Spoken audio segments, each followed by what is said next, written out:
27 de enero de 1945, soldados del Ejército Rojo cruzaron unas alambradas que el mundo aún no sabía cómo nombrar. Encontraron barracones vacíos, cuerpos exhaustos y montañas de objetos personales, zapatos, maletas, anteojos y cabello humano. Aquel lugar era Auschwitz, no un campo, sino un sistema diseñado para administrar la muerte a escala industrial.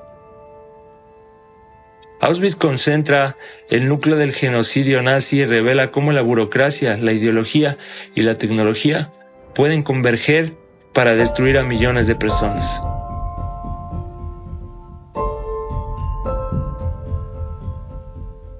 Того, когда уже стали двигаться дальше, вот один из однополчан рассказывает, а я, говорит, видел, я когда зашел там где-то в этот лагерь, я видел еще тлеющие штабеля трупов.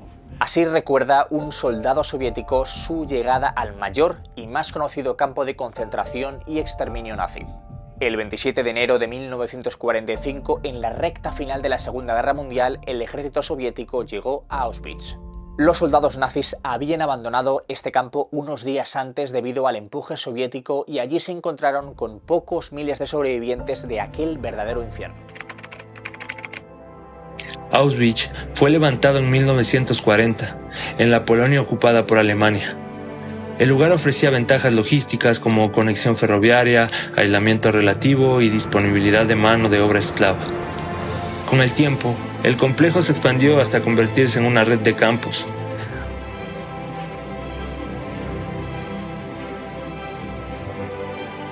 Auschwitz I funcionó como un centro administrativo y campo de concentración. Auschwitz II, Birkenau, se transformó en el principal espacio de exterminio. Y Auschwitz III, Monowitz, sostuvo la explotación laboral para la industria alemana, en especial para la empresa Eigen Farben. A su alrededor surgieron decenas de subcampos. Auschwitz no fue una excepción, fue un engranaje central del Estado nazi.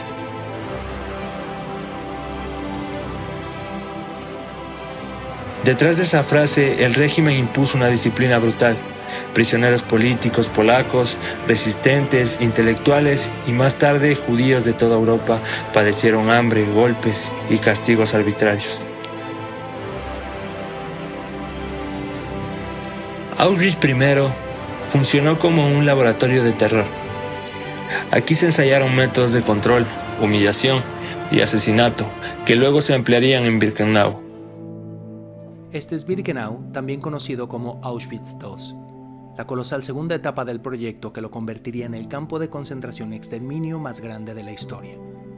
Viajeros, desde aquí, desde la torre, se puede ver y entender la dimensión de este lugar. Son 140 hectáreas que podían albergar a 100,000 prisioneros. Obviamente la rotación de gente era impresionante. En estas vías de tren llegaban los trenes de ganado con alrededor de 80 personas en cada vagón, en condiciones terribles, sin comida, sin agua. Llegaban aquí y eran inmediatamente seleccionados en dos grupos, los que estaban aptos para trabajar y los que no.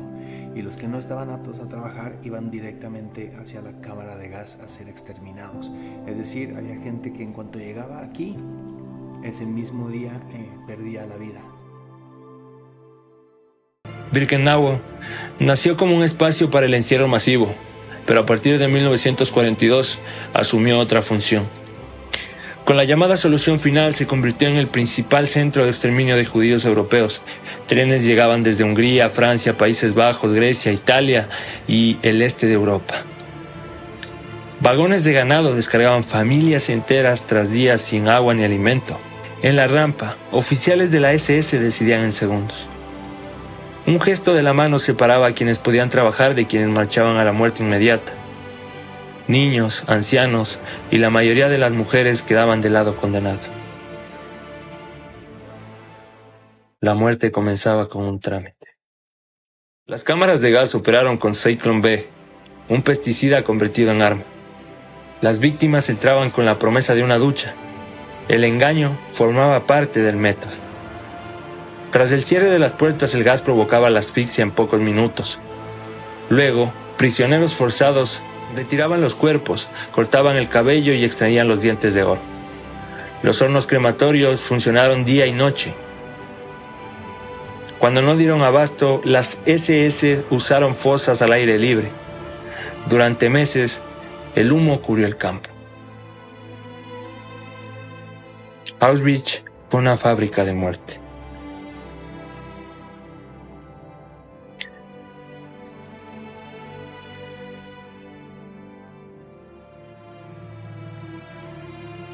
Auschwitz también fue un espacio de explotación extrema del trabajo. En Monowitz, miles de prisioneros fueron utilizados para producir caucho sintético y combustible para la industria alemana. Empresas privadas se beneficiaron de esta mano de obra esclava. El sistema era simple. Quien rendía sobrevivía un poco más. Quien enfermaba o perdía fuerzas regresaba a Birkenau. Trabajo forzado y exterminio cerraban el mismo círculo.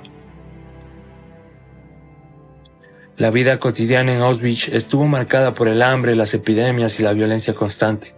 Los castigos incluían palizas, ahorcamientos públicos y encierros en celda de castigo. Médicos de la SS realizaron experimentos con gemelos, esterilizaciones y enfermedades. Sin embargo, incluso allí persistieron gestos de humanidad. Compartir un pedazo de pan, cuidar a un enfermo, conservar un nombre y mucho más. En octubre de 1944, miembros del Sonderkommando hicieron estallar uno de los crematorios. La represión fue inmediata y mortal, pero el acto dejó constancia de una voluntad de resistir. En 1945, el avance del Ejército Rojo forzó la evacuación de Auschwitz. Comenzaron las marchas de la muerte hacia el oeste. Miles murieron en el camino, vencidos por el frío, el hambre o los disparos. Cuando los soldados entraron en el campo, encontraron a unos 7.000 sobrevivientes. Muchos no resistieron los días siguientes. Más de 1 millón de judíos fueron asesinados en Auschwitz, también polacos, gitanos, prisioneros de guerra soviéticos y otras víctimas del régimen nazi. Cada cifra encierra una historia. Una de ellas es la de Sarah Rus, sobreviviente de Auschwitz. Su testimonio no habla solo de la muerte, sino de lo que significó seguir viviendo después del horror. Imaginarte quién va a ir con ellos si se acercan los americanos. Ellos se alejaron y vienen los americanos. ¿Y sabes cuántos vienen? Entran a las 5 del 5 del 45.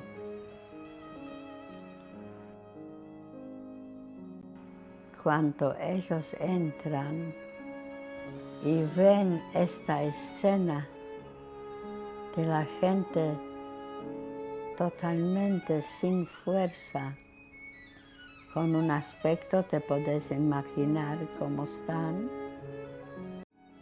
No podían ver las escenas